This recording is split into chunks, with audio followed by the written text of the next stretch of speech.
Ano yan, Paris? Sarap ah. Wala akong pera eh. Itlog kanin. Sabaw. Ha? Hindi mo na ako madumi, grabe ka naman. Ba't lumalayo ka sa akin? Kakain ka, Oh, ma'am? opo. Bakit po? May... Wala po akong pera. Di, ako. Kakain ikaw? Opo. Sige. Hala, bigyan mo na ako? Kung kakain ka, kain. O, hingi ka na lang ng sabaw. Ano yan? Sa'yo, Bigyan mo ako? may bigyan ka siya kain. Sige. Bigyan mo ako pagkain. Opo, opo. Sige po. Akin to? Opo. Sige, kain ka na. Samahan mo muna ako. Hindi na, kasi solo flight ako. Saan ka solo? Solo flight nga eh. Wala, hindi ako pwedeng may kasama. Bakit? Kaibigan lang eh. Hindi na, kumain ka na lang. Ay mo na ako. Tropa-tropa.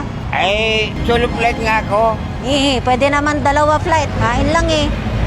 Wala. Ay, kumain ka na. Hindi ka na sa Bauki. Bakit? Saan ka pa pupunta? Siyempre, may patutunguhan ako. Saan? Doon sa destinasyon. Oh? Korea. Saan? Korea? Oo. Ako Japan.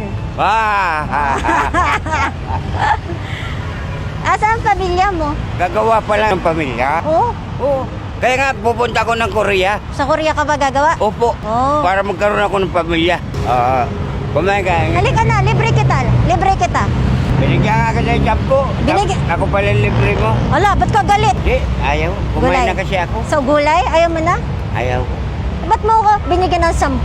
Wala ka naman pala masyadong pera din. Pareho tayo. Para kumain ka. Ikaw, Kumain na ako. ano ba meron dyan? Silip lang ako. Karton, panapin. Doon ka natutulog? Oo. Usap ta, kalika. Ano ang bibilin mo, sir? Sabihin mo sa akin. Very simple. Ano? Damit? Ano pa po? Pants. Pantalon. Bibili tayong pantalon. Ano pa po? Baka Halika, mabigla. shopping tayo. Ayaw ko. Bakit? Mabigay ka pera? Oo. Ako may pera ako. Ako may pera din. Binigyan mo ako 10. Oo. Halika na. Mamimili tayo ng gamit. Damit lang akin, tsaka... Tsaka gusto mo tutulugan? Hindi na. Dito lang naman ako natutulog eh. Una natin ng tutulugan. Hindi na. Huwag na kasi. Ito lang ha. Pwede ko ba siya kunan ng tutulugan? Depende po kung may kamag-anak siya. May kamag-anak ka ba? Malayo pa po. Anong gusto mo? Sabihin mo sa akin, tulungan kita. Diyan siya nakatambay sa may kalsada na yan.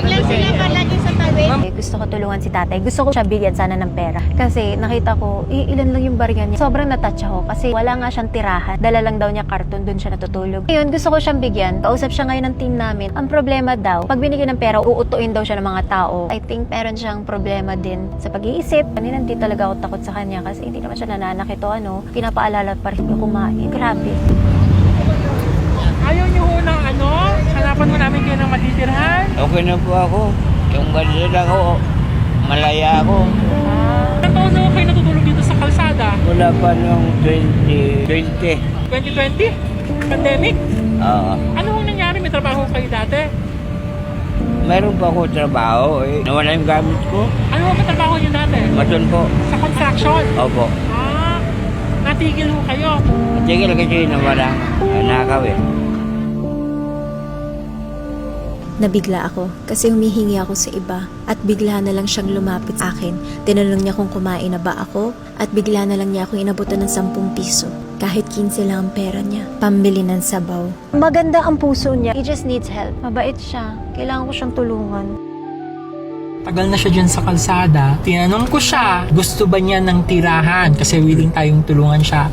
long term Ayaw niya. Ayoko. Kung tutulungan daw natin siya, let's say, bibigyan mo siya ng cash, mabuwi sa inom. Kasi yun daw ang ginagawa. Alam ko na gusto mong tumulong. Siya, mo maging matino siya. tinanong natin siya eh. I know he has a good heart. He has a good heart. Gusto ko siyang tulungan. If it means na for the rest of his life, kailangan natin siyang bahayin at bigyan ng pagkain, tulong, lahat, I'm willing.